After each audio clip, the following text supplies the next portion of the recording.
Hello, friends. This is Tomar Levine from Soul Guidance for Awakening, and coming to you with another live stream on the topic of stepping into the unknown. I'm going to see how many different facets and aspects of that topic I can elicit from the universe.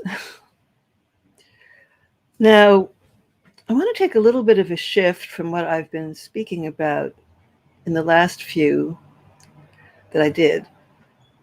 I'm in the habit lately of pulling a weekly card for myself.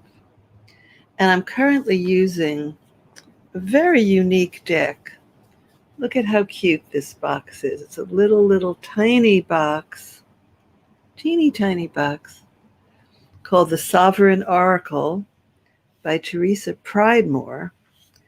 And when you pull a card, it has a word on it, and it has three different possible meanings or applications of the card of the word to your life. And this week, my card was gifts, gifts, and it made me think about our relationship to our gifts, how we're in a kind of dialogue or dance with our gifts. I know my relationship with my gifts has been extremely tumultuous, tumultuous. And I wrote something in the description here, which I'll just read to you. It says, we have a relationship with our gifts. They are calling us. You know, many of us feel we have a calling or we feel called. And a lot of that feeling of being called is because we have a gift. And gifts are talents or innate abilities, are things we love to do, or things we excel at, things we are uniquely suited to do, to offer others, or just to play with, to experience. They are calling us. We have a relationship with our gifts. They are calling us. But do we impose on them certain limits or requirements? For instance, how should they look? If I pursue a certain gift, if I express it in the world, do I have a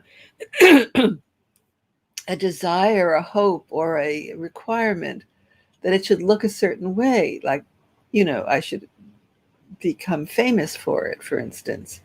What should they result in? Exploring my gift, should it bring me fame and money, celebrity, or some kind of feeling important or better than? Or can we walk the path of the unknown with our gifts? Can we walk the path of the unknown with our gifts, not knowing where they are going to lead us, maybe not caring, not preferring, not insisting, not demanding, not being disappointed if they don't? Now, I had an earlier career as a visual artist and an exhibiting artist. And in some ways it was fulfilling. It challenged me, and I became, explored my gift, explored my gift. And you can see some of the results on the walls behind me. Let's see, how can we do that? There's one. Anyway, but in some ways it was, you could say, disappointing because I didn't become well known. I didn't become a star. I didn't make a lot of money. I didn't sell that many paintings. And I'm aware of the difficulties, the challenges, both in the inner and outer realms. For instance, of being an artist, pursuing the career as an artist, there are a lot of external challenges. It's extremely rare for an exhibiting, practicing artist to even make a living at doing that. And yet, if we're in that world, the people who come to mind are the successes, are the rare ones. And we compare ourselves to the rare ones. And often it's really not an indication even of talent, but of some other ingredient that allows someone to become successful. And then inwardly, there are so many challenges. Just in the process of seeking some ineffable vision that's calling you, hoping to express, longing to express something which is perhaps inexpressible. Now, that's true in any art form, any expressive form. But I think it's true in many ways of many, maybe all our gifts. And, if we don't strive too high, we can just measure ourselves against the conventions of the way people are utilizing that form of expression in the world. We compare ourselves to that, we strive for that, and not further.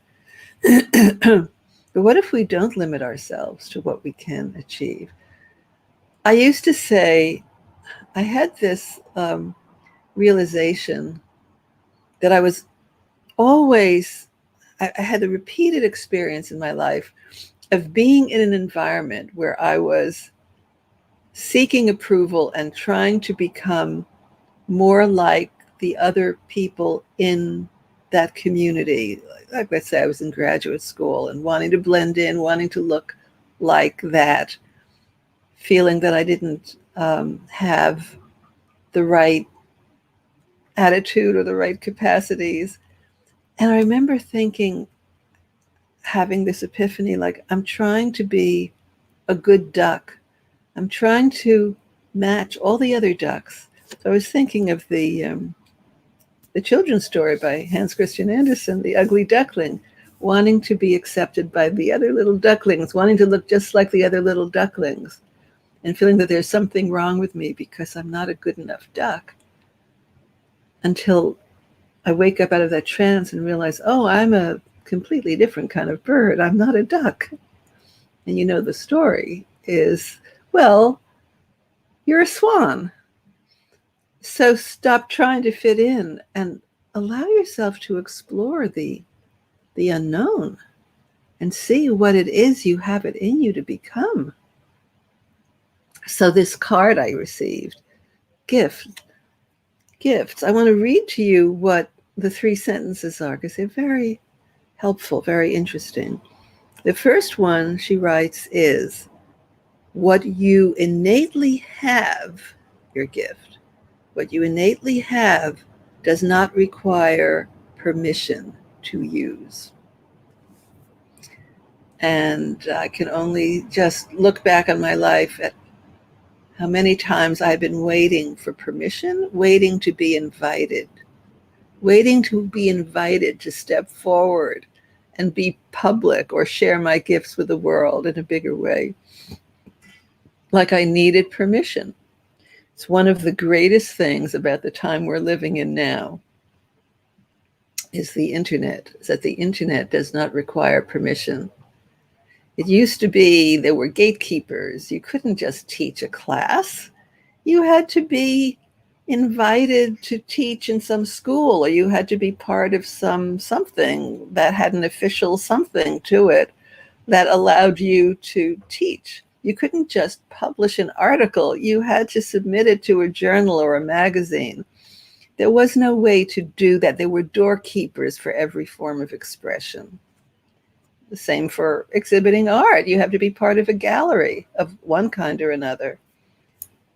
Internet did away with doorkeepers, and that changed my life for the better, because I never felt I had a good relationship with doorkeepers, but I suddenly realized the doors were flung open. So what you innately have does not require permission to use. Take that in. The second one, share your magic in ways that feel good. Again, it's like, do we think there's a certain way that we're supposed to do it that looks like how other people do it, even though I don't know if I like doing it that way. I don't know if I'm good at doing it that way. Well, how are you good at doing it? How do you like to do it? You can share your gifts, share your magic in ways that feel good to you, whatever that is. You don't need permission. Just do it the way you love to do it. And by the way, in my observation of the world, that is those people who share their magic in the ways that feel good without waiting for permission are the ones who attract others who love what they're doing, who also resonate to the same frequency. And finally, and this one is really important, especially in the context of entrepreneurship that I'm involved in, profit from your gifts or don't. Either way, you're worthy. Well, too often we feel that if we're not able to make money at something, it doesn't matter. We don't matter. The gift doesn't matter. It's not important enough to pursue it if I can't prove my worth by getting somebody to pay me money for that. And too many people stop the expression of what they love to do because they don't achieve that external success that they are measuring their worth by. And they consider that means it's invalid what they're doing. That they don't have permission to do it anyway. They need that validation. And they don't have permission to do it the way they love, whether or not anyone pays them for it. So this is what's changing in our world, and this is the wisdom of this card that I wanted to share with you, because we have a relationship with our gifts. We have a dance, we have a dialogue, we have an adventure to go on. They're calling us. So think about yourself and what calls you and what gifts you have or have been aware of having in the past, what you love to do, whether or not you get paid for it, whether or not it looks like the way anyone else does it, and just what would make you happy? What would feel good? What would feel good? It's one of the benefits, I think, of this pause in reality that we're all having this year, is that some of us have more time to explore what feels good, explore what makes us happy, explore what we enjoy doing, whether we get paid for it or not. That's a blessing. And that's a delicious stepping into the unknown. Your gifts are calling you. Follow that calling. I'll leave you with that for today. Many blessings, and bye for now.